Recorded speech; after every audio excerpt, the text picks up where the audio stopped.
कफों के रोग बड़े भयानक होते हैं। इसमें गला, फेफड़ा सब चौक हो जाते हैं। मस्तिष्क भी काम नहीं करता, उसमें भी नजला, कफ बढ़ जाता है तो नींद, आलस, बड़ी परेशानी होती है। बदन में दर्द होता है, हल्का बुखार रहता है और उसका भयानक रूप है श्वास हो जाना, दमा हो जाना। वैसे तो दमा होने के अनेकों कारण हैं। दमा श्वास में पित्तज, वातज, कफज है, तीनों तरह का होता है। लेकिन जब ये कफज हो जाए तो उसके लिए मैं आपको उपचार बताता हूं। आप माल कांगनी के तेल में सेंधा नमक मिला करके उसके सीने पर मालिश करिए। साथ ही एक कफनाशक लेप बनता है, ये आप बना सकते हैं अपने आप अपने यहां पर। इसमें कपूर, मोम, घी और सौंठ का पाउडर, अजवाइन का पाउडर डाल सकते हैं। ये डाल करके इसको लेप बना लीजिए और इसे रात को सोते वक्त सीने पर बांध दीजिए। हल्की सिकाई कर दें तो जितना भी कफ फेफड़ों में, गले में ये जमा है वो सब निकल के बाहर आ जाएगा। इसके अलावा उसको आप चावल के माड़ में सेंधा नमक और शहद और पीपल दें तो भी कफ निकलेगा। वमन कराने से, उल्टियां कराने से भी कफ निकलेगा।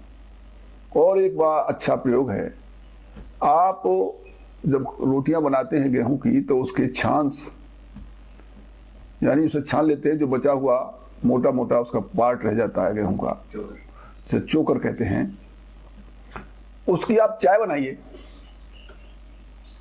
और हल्का सा उसमें सेंधा नमक डाल दीजिए। सिर्फ चोकर का काढ़ा समझिए, चाय कहिए उसे, वो बना करके आप सिर्फ 4 डोज ले लीजिए तो पूरा कफ जो अंदर है वो सब निकल के बाहर आ जाएगा। इससे भी कंट्रोल नहीं होता तो धूम्रपान एक विधि है, उसमें एक है हरिद्रा धूम, इसमें हल्दी, बच, एरंड की जड़, हल्दी, बच, एरंड की जड़, मेंसिल, जटामासी, देवदारू और बड़ी इलायची, इन्हें सुखाकर कूट करके इनकी बत्ती बना लो। फिर समझ लो, हल्दी, बच, एरंड की जड़ और मेंसिल, जटामासी, देवदारू, बड़ी इलायची और लाख, इसमें डाल करके और इसकी बना लो बत्ती, सुखा लो उसे। अब जब ये सूख जाए तो इसे, इसका धूम्रपान करो। तो जितना भी कफ है, क्योंकि मुझे भी कफ हो रहा है इसलिए मुझे कफ के बारे में बताने की याद आई, तो इसका धूम्रपान करने से जितना भी कफ शरीर में होगा वो सब बाहर आ जाएगा। इसके अलावा एक और धूम्रपान है जिसमें धतूर, धतूरे के फल का और फल का चूर्ण ले लीजिए और उसकी शाखा को भी ले लीजिए, चूर्ण बना लीजिए और सुखा के उसे चिलम में रख करके उसे पीजिए तो आपको वो कफ निकल जाएगा। इसके अलावा एक श्वास कुठार रस आता है, अगर श्वास हो गया है तो श्वास कुठार रस की गोलियां आती है बाजार से, उसे दे दीजिए।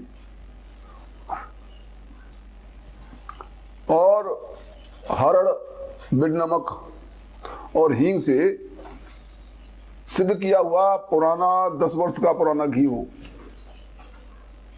वो भी दें आप तो ठीक हो जाता है। इसके अलावा एक मधुपक्व हरित की होती है जिसमें 42 जड़ी बूटियां होती हैं, वो आप लोग नहीं बना पाएंगे ये मधुपर्क हरित की तो त्रिदोष नाशक है, कफ को भी, पित्त को भी, वायु को, सबको हरण करती है। इसका सेवन करने से भी ये सब शांत हो जाता है। और अगर पित्तज श्वास है तो उसमें आप कटेरी, अरंड, जीरा, आंवला और पीपल के चूर्ण को शहद के साथ 5-5 ग्राम दीजिए तो श्वास ठीक हो जाएगा। महामजिस्ट्राट का काढ़ा दीजिए तो इससे सब ठीक हो जाएगा, आपका श्वास का रोग दूर हो जाएगा। ये बड़े परीक्षित प्रयोग हैं, आप इनको इस्तेमाल करके देखिए, निश्चित रूप